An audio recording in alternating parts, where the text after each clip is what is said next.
I say okay, I guess I'm fine with that.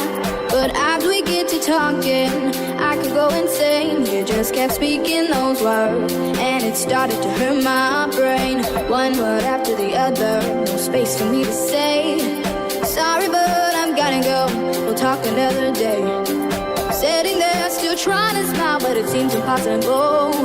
Cause honestly, I was kidding.